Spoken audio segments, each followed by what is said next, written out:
예, 여러분 안녕하세요. 역마쌤 장우상입니다.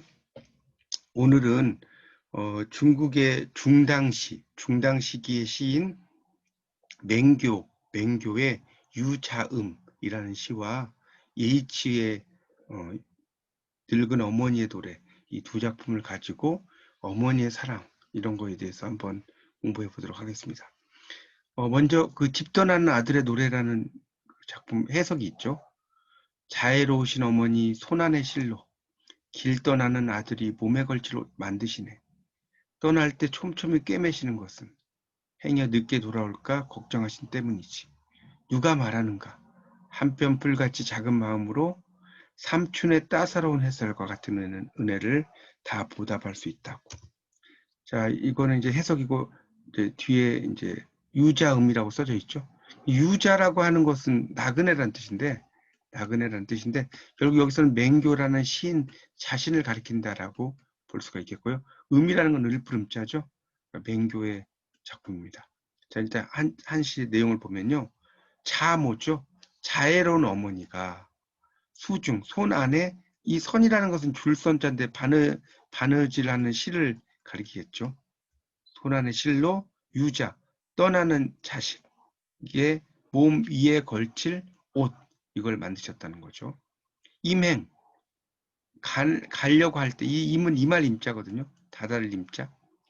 그러니까 떠나려고 할 때 밀밀봉이죠. 이때 밀자는 촘촘하다 이런 뜻이 있습니다. 촘촘하다 이런 뜻이고, 이 밀이 두 개가 붙으면 부사가 돼서요. 촘촘하게라고 번역이 됩니다. 촘촘하게. 촘촘하게 꿰매시는 것은 꿰맬 봉자거든요. 여기선 보면 왼쪽에 있는 글자가 실사자니까 바느질 한다는 그런 의미입니다. 그래서 의공이라는 것은 걱정한다는 뜻이에요. 이 공자는 원래 두려울 공자거든요. 두려울 공자. 두려워한다. 그러니까 걱정을 하신다는 거예요. 지지귀. 지지니까 늦게 돌아온다는 거죠. 늦게 돌아온다. 지지니까 늦게 돌아오는 거. 이 늦게 돌아온다는 것을 이제 걱정을 한다는 그런 의미로 이해를 하시면 되겠죠. 그래서 수원. 누가 말하는가? 수원이죠. 촌초심. 촌초심이라고 하는 것은 조그마한 풀의 마음 이렇게 이해하시면 될 것 같아요. 조그마한 풀의 마음. 한마디의 마음이니까 풀의 마음. 이 한마디의 마음으로 보답할 수 있다는 것을 삼춘이는 봄날의 햇빛 이런 뜻입니다. 봄날의 햇빛. 그 어머니의 어떤 하회와 같은 사랑 이런 의미를 가리키겠죠.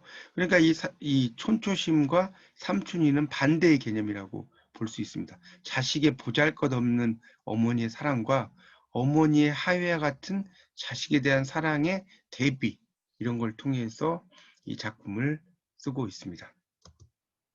그래서 이 맹교라는 작가는 어머니의 권유로 40세가 지나서 과거에 응시를 했고요.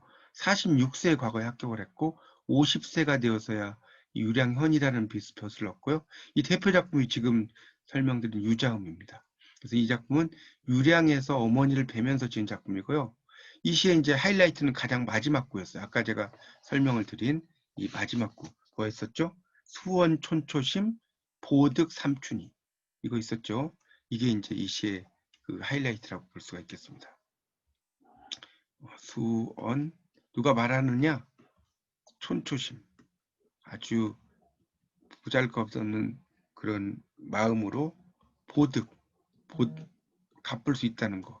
어머니의 사랑을 삼춘이었죠.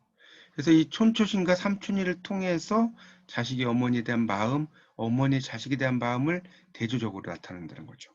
아까 설명을 드렸지만 이런 이 촌초심과 삼춘이는 반대의 개념입니다. 그래서 이 촌초심은 대자연에 있는 한 폭의 풀, 어머니의 사랑에 보답하지 못하는 불효. 삼춘이는 어머니의 따스한 사랑 이런 걸 나타낸다고 볼 수 있습니다. 자, 그 다음에 나오는 게 이제 이 예이치의 늙은 어머니 노래, The Song of the Old Mother 이렇게 나왔죠. 자, 시 작품을 보면요, Rise in the Dawn이니까 이게 새벽이라는 뜻입니다. 새벽에 일어나서 kneel 이라는 것은 무릎을 꿇다는 뜻이에요. 원래 knee라는 게 무릎인데 동사형으로 쓴 거죠. 그래서 불어댄다. 이 불로는 불다는 뜻이죠. 새벽에 일어나서 무릎을 꿇고 쪼그려 앉아서 불어댄다. 언제까지?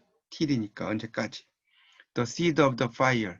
그러니까 불씨죠, 불씨. seed of fire는 불씨란 뜻이에요. 불의 씨앗이니까. 불씨가 플리컬. 이 플리컬이라는 것은 이제 막 제가 이렇게 그 활활 타오른다는 거죠. 이 플리컬 앤 그로우라는 말 자체가 활활 타오르다 이런 뜻으로 이해하시면 될 것 같아요. 불씨가 활활 타오를 때까지 아궁이에서 이렇게 불을 분다는 의미죠. 부신다. 우리나라 예전에 뭐 5, 60년대 농촌의 어떤 풍경을 생각을 하셔도 될 것 같습니다. 그리고 나서 I must scrub and bake and sweep이죠. 그러니까 이 스크럽, 그러니까 나는 밥을 짓고 또 베이크 같은 거는 이제 빵도 굽는다는 거겠죠. 빵도 굽고 뭐 쓸기도 하고 뭐 이런 것을 이야기하는 겁니다. 그러니까 우리말로 하면 이제 베이크라고 했지만 밥을 짓는다는 의미로 해석을 하는 게 여기서는 좀 더 한국어적인 번역이 되겠죠. 근데 그렇게 내가 하는 것은 언제까지 하냐면 till, 뭐할 때까지죠. 별들이 beginning to blink and peep이죠. 그러니까 별들이 깜빡거리며 블링크는 눈을 깜빡인다는 거거든요. 그래서 peep, 응시할 때까지, 고개를 내밀 때까지. 그래서 그런데 어린 젊은 아이들은 누워 있다는 거죠. 오랫동안. 그리고 꿈을 꿔요. 침대에서. 근데 꿈을 꾸는데 of the 매칭은 어울린다는 거죠. 리본, 보부섬. 가슴에 가슴 그다음에 헤드니까 머리죠. 가슴과 머리에 어떤 리본을 하는 것이 어울리는지 이런 것을 이제 생각을 한다는 거죠. 그러면서 누워 있다는 겁니다. 그리고 그들의 그러니까 그들은 온 하루를 이렇게 빈둥거린다는 아이들리스라고 하는 것은 빈둥거린다는 뜻입니다. 빈둥거리면서 이제 게으르게 보내고 있고요. 그 다음에 they sigh 한숨을 지내는 거죠. The wind but lift the trees 이랬죠. 그러니까 바람결에 머리카락이 이제 날아갈지 이런 것에 대해서 한숨을 진다는 의미예요. 그런데 그때 나는 일을 한다는 거죠. 왜냐하면 늙어버렸기 때문에. 여기서 이제 이 번역을 늙어버린 이 몸은 일을 해야 된다. 이런 정도로. 그 다음에 이 while이라고 하는 것은 여기서는 멋많은 동안이라기보다는 반면에 라고 해석하는 게 좋습니다. 그래서 불씨는 또 seed of fire죠. get feeble and cold. 이 get은 여기서 못마게 되다는 뜻이에요. 그러니까 feeble and cold니까 뭐겠습니까?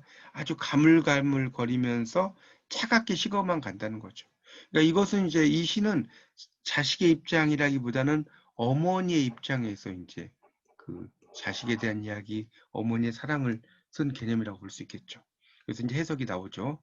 늙은 어머니의 노래. 새벽에 일어나 쭈그려 앉아 불을 댄다. 가물거리는 불씨가 타오를 때까지. 그 다음에 이제 밥 짓고 그릇 씻고 쓸어야 되고요. 별들이 깜빡이며 고개 내밀 때까지. 젊은 애들은 침대에 길게 누워 꿈을 꾼다. 가슴과 머리에 무슨 리본 멜까 하고 온 하루를 빈둥거리며 보내면서 바람결에 머리칼이 날리면 한숨을 쉰다. 하지만 늙어버린 이 몸은 일해야 하고 불씨는 가물가물 차갑게 식어간다. 그래서 이제 이 시는 결국 어머니의 사랑인데 어머니는 다 이제 불을 지피는데 자식들은 아무것도 모르고 있다는 내용이고요. 이제 이 앞에 있는 유자음 같은 경우는 이야기를 드렸고 맹교는 30대 초반에 아내를 잃게 돼요. 그래서 딸이 3명 있었는데 그 딸들을 어머니께서 다 키워주셨다고 합니다. 그래서 이제 맹교는 자식을 키우면서 어머니의 사랑 이런 것을 많이 느끼게 됐고 결국 자식의 관점에서 본 어머니의 사랑이다. 이 H의 늙은 어머니는 성인이 된 후에 자신이 어렸을 때를 회상하면서 이제 어머니의 입장에서 썼다고 볼 수가 있겠죠. 그래서 새벽에 일어나서 아이들을 위해서 불씨가 타오르게 하고 밥을 지으면 사시는데 침대에 길게 누워 꿈꾼다. 그래서 어린 시절 회상하고 어머니의 사랑은 인류가 존재한 후 지금까지 존재하는 영원한 어떤 사랑이라고 볼 수 있습니다. 그래서 우리가 아이가 처음에 입을 뗄 때 우리 엄마 이때 엄마 할 때 미음을 이제 양순음이라고 하는데 양 입술 소리.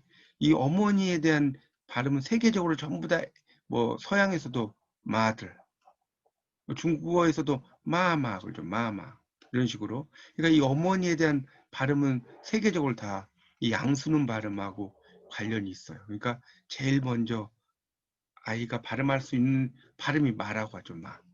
그러다가 맘마, 뭐 엄마 이렇게 가는 거죠. 그래서 어머니에 대한 어떤 사랑은 동양과 서양이나 다 마찬가지로 크다는 것을 알 수가 있다는 것으로 이해하시면 될 것 같습니다. 예, 이상 어머니의 사랑에 대한 강의를 마치겠습니다.